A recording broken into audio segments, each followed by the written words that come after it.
नमस्कार दोस्तों, आज मैं आपको चैत मास के सोमवार व्रत की कथा सुनाने जा रही हूँ। प्रेम से बोलिए भोलेनाथ की जय हो। एक गांव में एक छोटा सा परिवार रहता था। इस परिवार में रामू अपने पत्नी सुमन व अपने माँ के साथ रहता था। रामू दिन रात खेतों में काम करता और बड़ी मुश्किल से अपने परिवार का पालन पोषण कर पाता।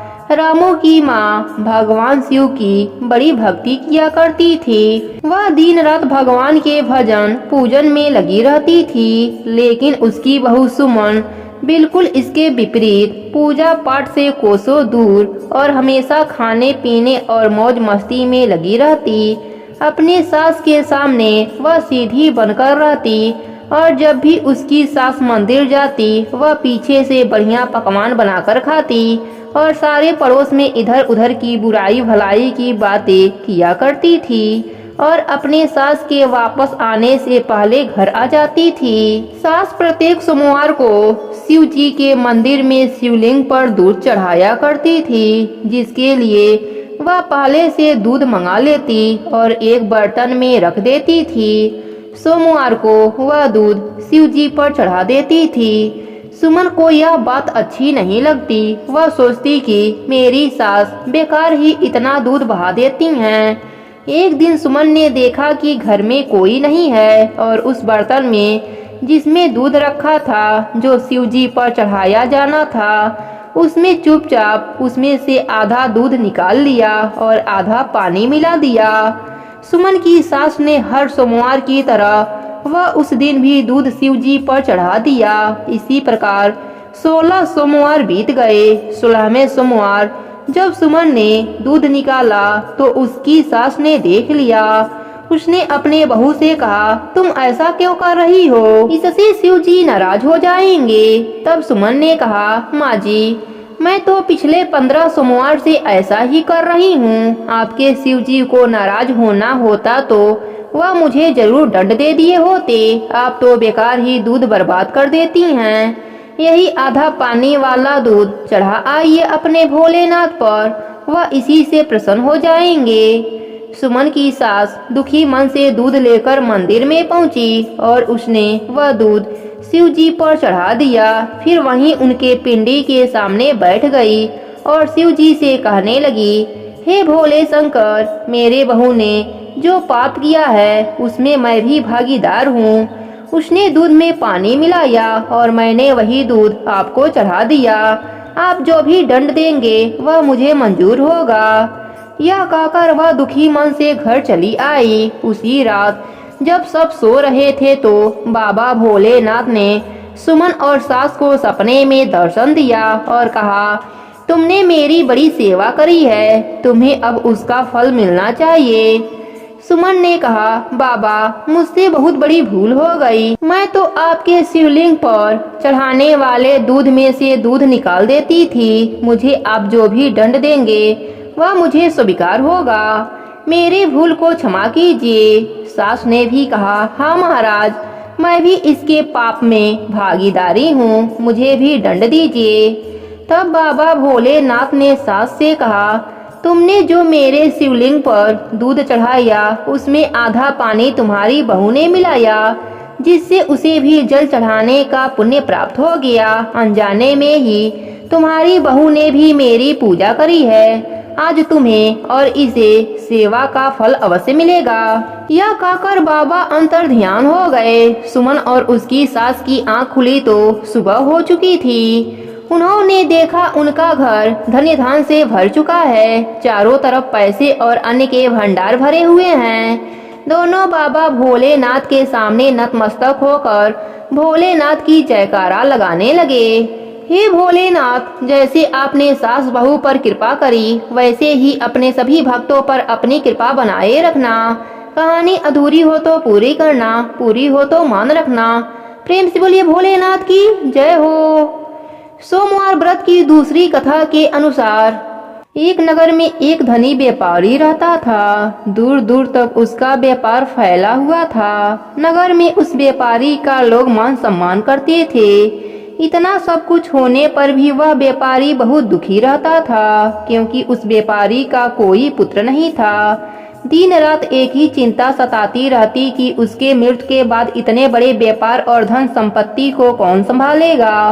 पुत्र पाने की इच्छा से वह व्यापारी प्रति सोमवार व्रत पूजा किया करता।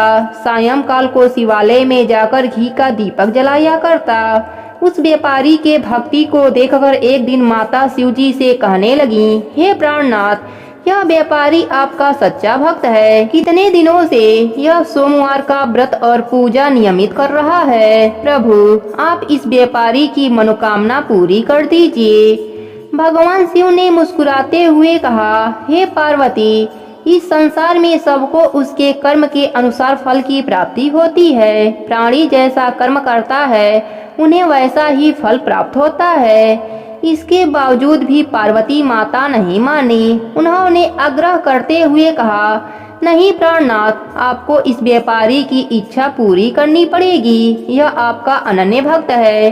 प्रति सोमवार व्रत करके आपका विधिवत पूजा करता है और पूजा अर्चना के बाद आपको भोग लगाकर एक समय भोजन करता है। आपको इसे पुत्र प्राप्ति का वरदान देना होगा। माता का इतना आग्रह देखकर भगवान शिव ने कहा, तुम्हारे आग्रह पर मैं इस व्यापारी को पुत्र प्राप्ति का वरदान देता हूँ, लेकिन इसका पुत्र 16 वर्ष से अधिक जीवित नहीं रहेगा।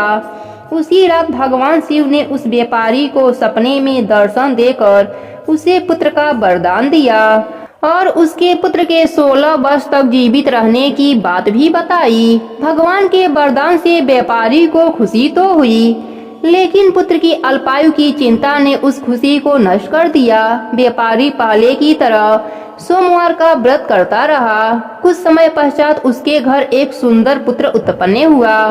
पुत्र के जन्म से व्यापारी के घर में खुशियां भर गई। बहुत धूमधाम से पुत्र जन्म का समारोह मनाया गया। व्यापारी को पुत्र जन्म की अधिक खुशी नहीं हुई, क्योंकि उसको अपने पुत्र की अल्पायु का रहस्य पता था। यह रहस्य घर में किसी को भी नहीं पता था।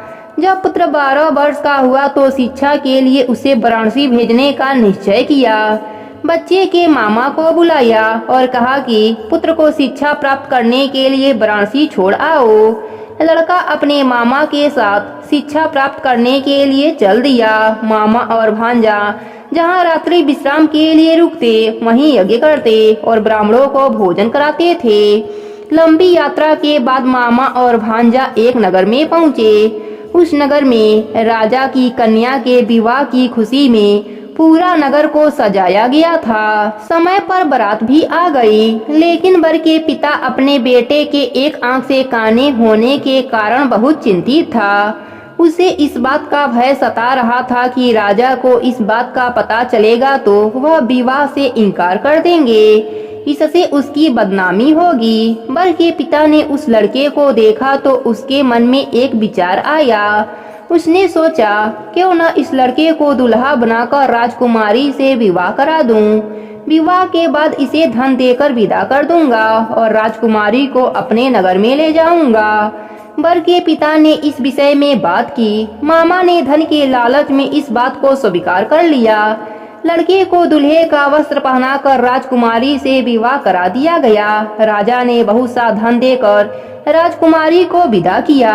लड़का जब लौट रहा था तो सच नहीं छिपा सका और उसने राजकुमारी की ओढ़नी पर लिख दिया, राजकुमारी, तुम्हारा विवाह तो मेरे साथ हुआ है। मैं तो वाराणसी में शिक्षा प्राप्त करने जा रहा हूँ।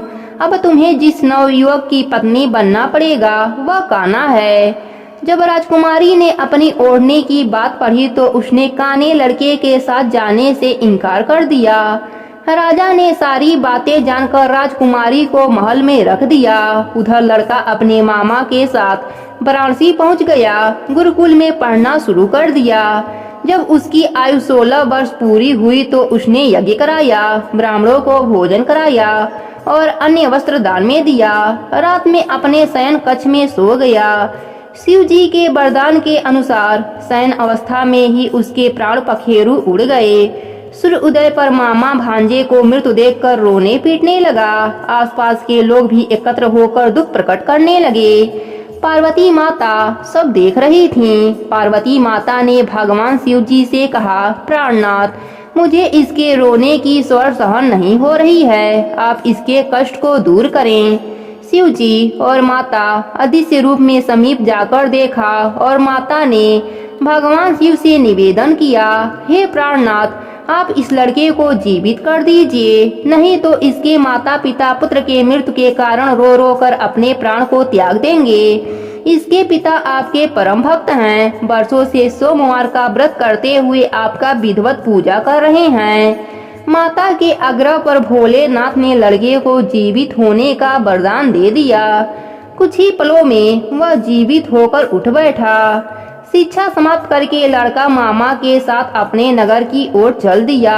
दोनों चलते हुए उसी नगर में पहुँचे जहाँ उसका विवाह हुआ था। उस नगर में भी यज्ञ का आयोजन किया। समीप से गुजरते हुए नगर के राजा ने यज्ञ का आयोजन देखा। राजा ने लड़के को पहचान लिया।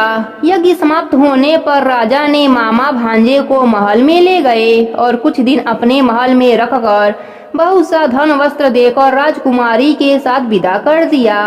रास्ते में सुरक्षा के लिए राजा ने बहुत से सैनिकों को भी साथ भेजा। नगर में पहुंचते ही एक सिपाही को घर भेजकर अपने आगमन की सूचना भेजी। अपने बेटे के जीवित वापस लौटने की सूचना से व्यापारी बहुत प्रसन्न हुआ। भूखे प्यासे रहकर व्यापारी और उसकी पत्नी बेटे की प्रतीक्षा कर रहे थे। उन्होंने प्रतिज्ञा कर रखी थी कि यदि उन्हें अपने बेटे की मृत्यु का समाचार मिला तो दोनों अपने प्राण को त्याग देंगे।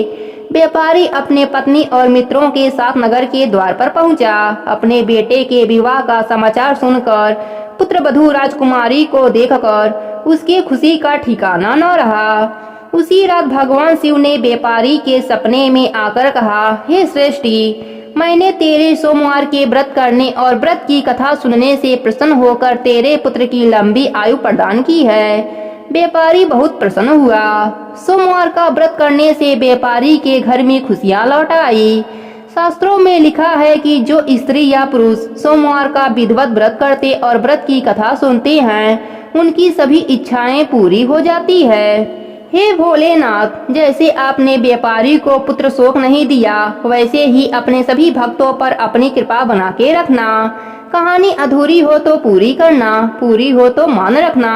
प्रेम से बोलिए भोलेनाथ की जय हो, माता पार्वती की जय हो।